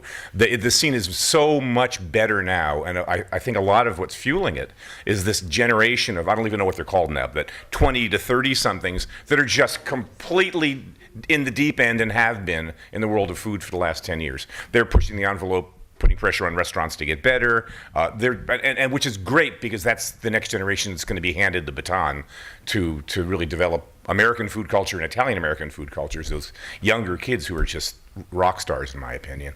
Someone has a microphone out back? Yes, thank you. Thank you for everybody. Thank you for the speaker. A question for Mr. Gurrera. Citarella is about to open in Hudson Yard, where there will be some of the most famous chefs running restaurants. At the moment, no Italian restaurant, but an Italian food specialties. Which are your plans, projection? Which volume of selling do you plan to acquire? And why do you go to open Hudson Yard, which is basically you, which is a good, in my opinion, you place your brand in a worldwide context now. It's the first move towards opening in other famous location around the world, or probably? Sometimes I ask myself that question all the time. Why did I do it? I don't need it, but all my kids are in the business, and I think yes, of course, a big part of it was for the brand, but I am still going to promote Italian products, like I've always done. The majority, not that I have I'm not a supermarket, so I don't have a big grocery business, but the majority of my groceries are balsamic vinegar from Modena, olive oil, pasta, and there's a certain amount of SKUs, but like I said, the majority of my business is all about perishables. That's what I do, whether it's prepared foods, produce, seafood, and meats. But that's why I did that. I hope I answered your question. I think we have time for one more. The gentleman with the glasses. So thank you very much for coming here and speaking about this super interesting topic. My question revolves around consumer behavior and kind of evolution of Italian authenticity. Given that I think what makes an Italian meal authentic is sitting down and actually enjoying it, but we're moving in a society where slow food and appreciation of a slow meal, it's fartherly just like moving away, then can Italian food be eaten fast? And if so, how do you restructure Italian authenticity within the table? Well, Italian food, of course, is the simplicity of ingredients, okay? And what's important about having a meal is actually having a meal with someone. It's very difficult to really enjoy a meal when you're all alone. You could, eat and say, wow, it tastes good and all that, but if you don't have someone to communicate with and share this meal with you and experience this is delicious, this is wonderful, this vitello ragu on this pasta is just perfectly cooked. Sitting down, having a meal is about having a relationship with someone else and sharing it. And Italian food, it's amazing when you're in Italy and you're having a meal with, say, an Italian family, if you're fortunate enough to have it. It all centers around everything that's about that food, and you're sharing this experience with them. Fast food. Can you eat Italian food, fast food? Well, yeah, of course. I mean, I do it every day when I'm working in the store. I'll eat it real fast. But am I really enjoying it? No, no. But yes, I think the secret for a good Italian meal is enjoying the relationship with someone else and sharing that particular meal with that person, the experience of having it. I don't think it can be rushed. I think maybe it won't be as formal, so the style might change, but I think it's still something that will take time, and it's about the relationship, the people you're with, the food, the wine. It's a combination of things. I was in Sicily in September, and I was given an award because I was Italian-American, Sicilian, handling Sicilian products and all that. And I made a little speech to them. And I said, I think what ice is to the seafood business is what the Italian products are to making food. Without great olive oil, without Parmigiano, without prosciutto, without balsamic, without the sea salt, without the limes from Sicily, without the pistachios, whatever you want to keep on going down the line. Without those ingredients, non si mangia bene.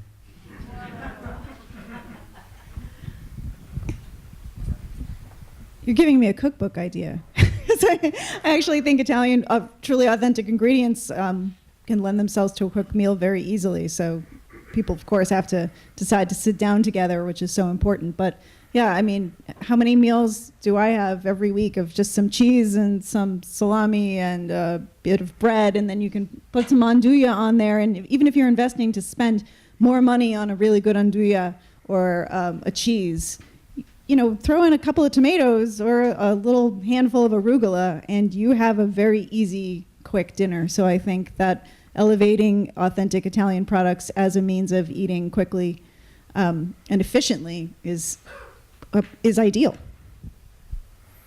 And pizza keeps getting better all the time, and pizza might be our answer to that if we have one. Someone in the back with a cap on. Thank you so much for the presentation.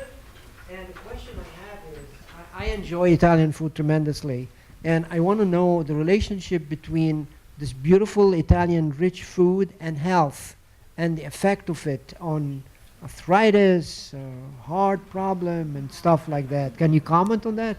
Well, I'm just going to jump in really fast because I think you might be slightly off base. In terms of Italian food, it's really regional. So yeah, if you get into the certain regions, it could be rich. You'll see more butter, you'll see more cream, you'll see more fat. It's a little more like French food in parts of central northern Italy. But for the most part, the Mediterranean diet, which is rich in whole grains, olive oil, fish, vegetables, is a great diet. I mean, it's actually a healthy diet. So, you know, if you avoid Emilia-Romagna maybe and a couple of other, you can the health outcome's really good with that style of cooking. I'll let you guys pick it up after that.